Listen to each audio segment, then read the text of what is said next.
You can lose weight and still be insulin resistant. You can eat less, walk more, even see the scale move, and still have stubborn belly fat that refuses to leave.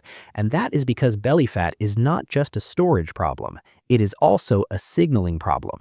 Insulin is the hormone that tells your cells what to do with glucose.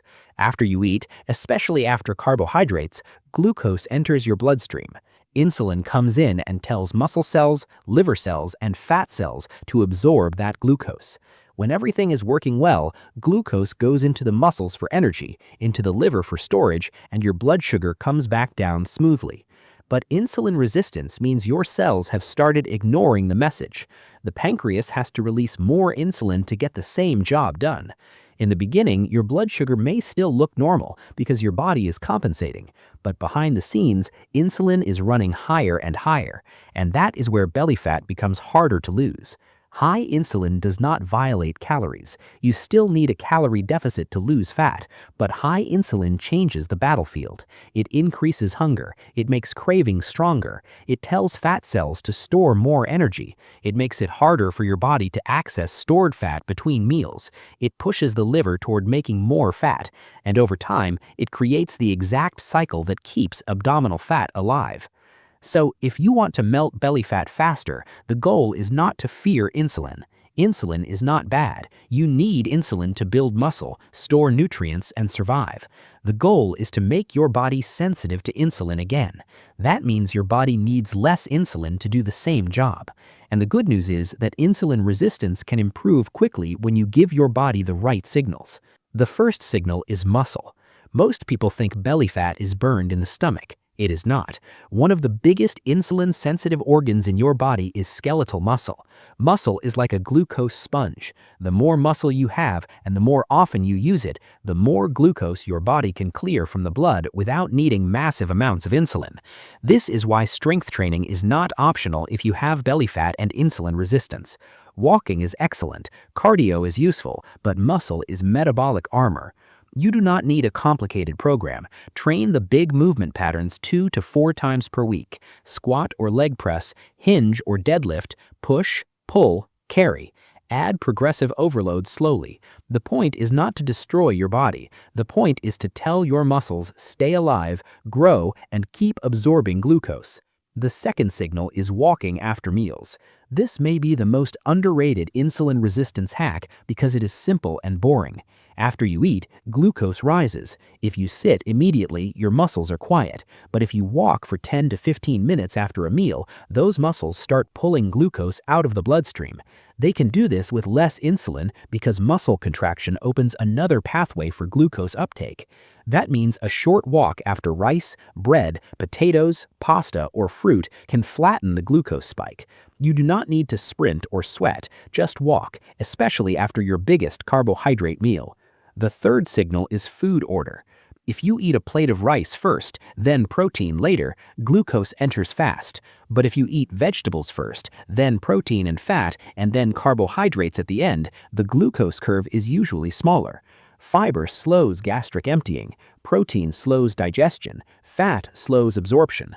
So the same food can produce a different blood sugar response depending on the order you eat it. This does not mean rice is evil. It means naked starch is a problem. Rice alone spikes faster. Rice with dal, eggs, chicken, fish, paneer, vegetables, curd, and salad behaves differently. So use the plate method. Half the plate should be vegetables or salad, 1/4 should be protein, 1/4 should be carbohydrates, then add a small amount of healthy fat if needed. This one change can reduce hunger, improve fullness, and make a calorie deficit much easier. The fourth signal is protein. If your first meal is just toast, tea, biscuits, cereal, or a sweet coffee, your blood sugar starts the day like a roller coaster. You get a spike, then a crash, then hunger, then cravings. By afternoon, you are not weak. Your biology is just driving you toward quick energy. Start the day with protein: eggs, Greek yogurt, paneer, tofu, fish, chicken, whey, dal, chana, sprouts, or a high-protein breakfast that fits your culture and routine. Protein protects muscle during fat loss, it increases satiety, it reduces random snacking, and when protein is paired with carbohydrates, the glucose response is usually smoother. A good target for many people trying to lose fat is about 25 to 40 grams of protein per meal, depending on body size and training. The exact number matters less than the pattern. Every meal needs a protein anchor. The fifth signal is fiber. Fiber is not glamorous, but it is one of the most powerful tools for insulin resistance. Soluble fiber slows glucose absorption. It feeds gut bacteria. Those bacteria produce short-chain fatty acids, which may improve metabolic health and inflammation. Most people do not need a fancy supplement first. They need beans, lentils, vegetables, oats, barley, berries, apples, guava, chia seeds, flaxseed, and psyllium if needed. When fiber goes up, appetite usually comes down, and when appetite comes down, fat loss becomes easier without feeling like punishment. The sixth signal is carbohydrate quality and timing. The wrong lesson is never eat carbs. The correct lesson is earn your carbs and dress your carbs. Earn your carbs by moving your body. Your muscles are more insulin sensitive after exercise, so carbohydrates are often handled better after training or after a long walk. Dress your carbs by pairing them with protein, fiber, and fat. A bowl of plain white rice is one signal. Rice with dal, vegetables, curd, and chicken is another signal. Also, remove liquid sugar first. Fruit juice, sugary tea, soda, sweetened coffee, energy drinks, and sweetened packaged drinks hit the bloodstream fast and do not create the same fullness as whole food.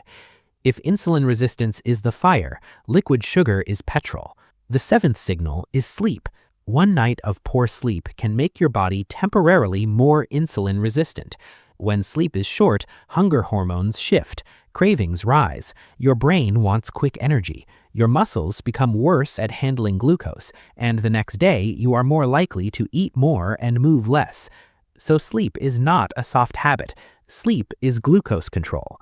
Aim for a consistent wake time, get morning light, keep caffeine earlier, stop heavy meals close to bedtime, and do not treat sleep like leftover time after everything else is done. If you are sleeping 5 hours and trying to fix insulin resistance with cinnamon water, you are majoring in the minors. The ninth signal is lowering visceral fat itself. Here's the strange part. Insulin resistance causes belly fat, but belly fat also causes insulin resistance.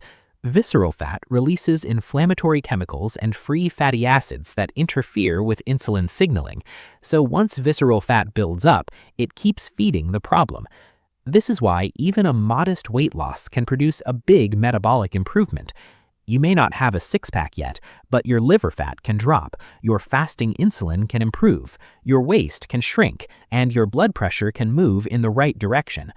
The first 5 to 10% of weight loss is often where the biggest health improvements happen. So do not judge success only by the mirror. Measure your waist at the navel once per week. Track fasting glucose if appropriate. Track triglycerides, HDL, ALT, HbA1c, and fasting insulin if your doctor order them. Belly fat is not just appearance, it's a metabolic report card. The ninth signal is consistency over intensity. People with insulin resistance often try to fix everything at once. No sugar, no carbs, 2 workouts a day, fasting, supplements, cold plunges. Then after 2 weeks, they crash, binge, and feel like they failed. But the body does not need drama. It needs repeated signals. Walk after meals, lift weights, eat protein, add fiber, control liquid sugar, sleep better, repeat. That's not exciting, but each habit attacks a different part of the insulin resistance loop. Walking clears glucose, strength training builds storage capacity, protein controls hunger, fiber slows absorption, sleep restores hormonal control, fat loss reduces inflammatory pressure from visceral fat. Now, what about supplements? Some supplements may help slightly, but none replaces the foundation. Magnesium may help if you're deficient. Psyllium can help with fiber intake. Creatine supports training. Vitamin D should be corrected if low. Berberine has evidence for glucose lowering, but it's not something to casually mix with diabetes drugs. So don't build your plan around pills. Build it around physiology. Here's the simple insulin resistance protocol. For the next 30 days, Eat protein at every meal. Add one high-fiber food daily. Walk 10 to 15 minutes after your largest meal. Strength train 3 times per week. Keep carbohydrates, but pair them properly. Remove liquid sugar. Stop eating late at night. Sleep at a consistent time. Measure your waist once a week. That's it.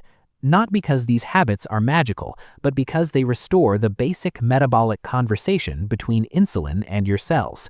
When insulin sensitivity improves, your body needs less insulin to process the same meal. Blood sugar becomes smoother, hunger becomes quieter, cravings become weaker, energy becomes more stable, training feels better, and belly fat becomes easier to lose. The mistake is thinking belly fat is only about willpower. It's not. It's also about signals. If your muscles are inactive, your sleep is broken, your meals are low in protein, your drinks are full of sugar, and your stress is high, your body receives a clear instruction: store energy, protect energy, demand more energy.